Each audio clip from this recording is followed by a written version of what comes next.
नमस्ते मित्रांनो, आपलं सर्वांचं स्वागत आहे माझ्या चॅनल एअर वेलनेस टीव्ही मध्ये। मित्रांनो, आज आपण जाणून घेणार आहोत हिवाळ्यामध्ये आपला आहार कसा असावा याविषयी। इतर ऋतूंच्या तुलनेत हिवाळ्यात आपला आहार बदलतो, याचाच परिणाम आपल्या आरोग्यावर दिसू लागतो।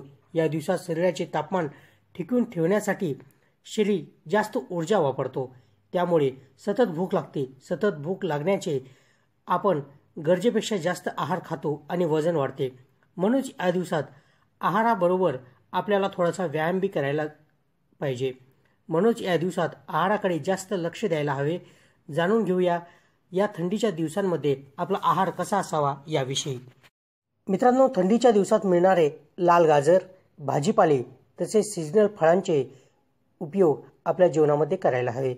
हे सर्व पौष्टिक तर असतातच, शिवाय आपले थंडीपासून संरक्षण देखील करतात।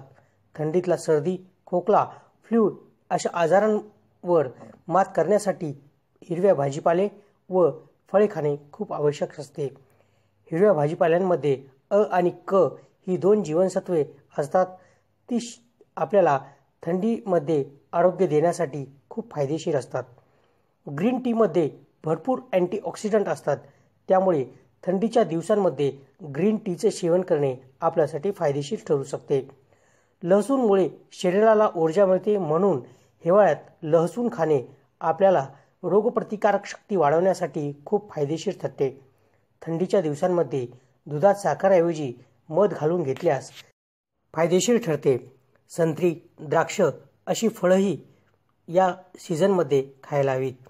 या फळांमधून आपल्याला क जीवनसत्व मिळते, जे त्वचाच्या पोषणासाठी खूप फायदेशीर असते।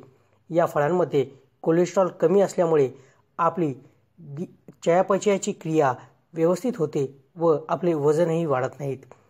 शिवाय यामध्ये प्रथिने भरपूर मात्रेमध्ये असल्यामुळे आपले शरीराचे वजन पण टिकून राहते। गोड पदार्थ, शीतपेय, दुग्धजन्य पदार्थ यांचे सेवन कमी प्रमाणात करावे। सर्दी, खोकला तसेच इतरही आजार टाळण्यासाठी दुग्धजन्य पदार्थ टाळावेत। शिवाय तेलकट पदार्थांचाही या सीझनमध्ये सेवन करू नये। दोस्तों, या टिप्स जर आपण फॉलो केल्यात तर हिवाळ्यामध्ये सुद्धा आपले आरोग्य एकदम चांगले राहू शकते।